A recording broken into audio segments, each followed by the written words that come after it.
and the jealous queen. Once there was a bad and jealous queen. She had a kind and beautiful daughter. Many princes from many countries wanted to marry the princess. The queen said to each prince, "Before you marry my daughter, you have to do something for me." And then she gave him an impossible job. When he couldn't do it, she said, "Now you will die." And her woodcutter cut off his head. "You will never marry," she said to her unhappy daughter. And she laughed. Prince Charles was the son of a poor king in a small country. He heard about the beautiful princess. He said to his father, "I want to marry her." "Never," cried the king. "The queen will kill you. You are my only son. I cannot lose you. There are hundreds of beautiful women in the world. You don't have to marry this one." But the prince was very sad. He couldn't eat. He couldn't sleep. In the end, his father said, "Go then. Go to the princess. I hope you will do better than the other princes. I hope I will see you again." The prince was very excited, and he danced around his rooms. He ate a lot of food and got strong again. Then he began his journey. He had no servants because his father was poor. "I'll find servants on the way," he said. After a short time, the prince saw a small mountain. "What is that mountain?" he thought.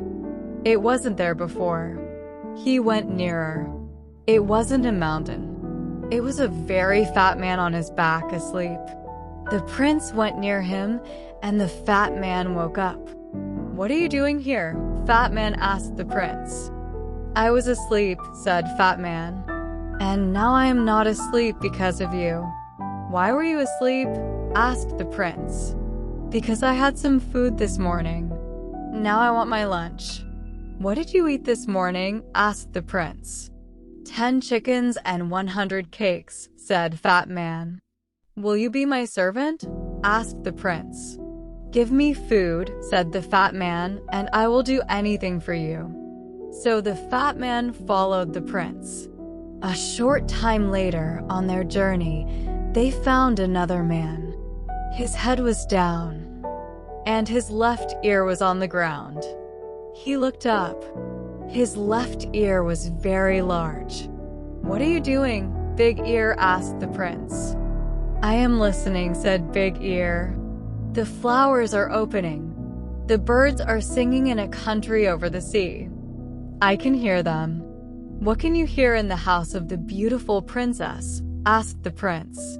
"People are crying. Another prince is dead. Will you be my servant?" Big Ear. "Yes," said Big Ear.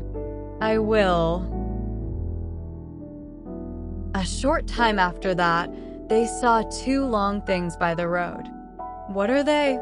asked Fat Man. "Trees," said Fat Man. They went nearer. "They're not trees," said Big Ear. "They're arms. The longest arms in the world." A little later, they saw the man's head. "You are a very long person," said the prince. "I can be longer than this," said Long Arms. "Come with me, Long Arms," said the prince. "Be my servant." So Long Arms followed the prince. Next, they saw a man with a hand over one eye. "Is there something in your eye?" asked the prince. "No," said the man. "I can see a long way. I can see through things. Buildings, mountains, water. When something is near me, I have to put my hand over one eye. Then I can see." "Come with me, Quick Eyes," said the prince, "and be my servant." And Quick Eyes followed the prince.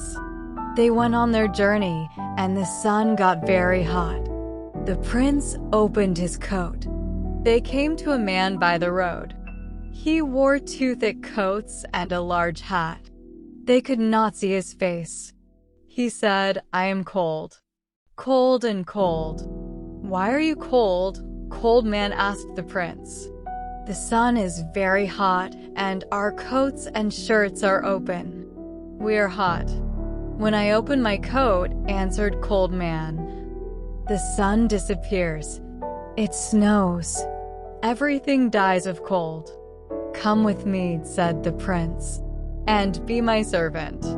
But please don't open your coat." Cold Man went with the prince. Prince Charles and his servants arrived at the city, and the prince went to the queen. "I want to marry the princess," he said. "What do I have to do?" The queen answered, "You will have to do 3 things. Do them well, then you can marry the princess." "What is the first thing?" asked the prince. "I have a beautiful blue jewel. Yesterday it fell into the river. Bring me the jewel before the sun goes down." The prince went back to his servants. "How can we find the jewel?" he asked them. Quick Eyes took his hand from his eye. "I will look for it." He went to the river. "There it is. Over there." "I can't see it," said Long Arms. Then Fat Man opened his mouth and drank the water in the river. A short time later, the river was dry. Long Arms got the jewel and gave it to the prince. The queen was very angry when she saw the jewel. Then she said, "Tomorrow, I will give this prince a very difficult job." She thought hard. She did not sleep that night. The next morning, the prince woke up early.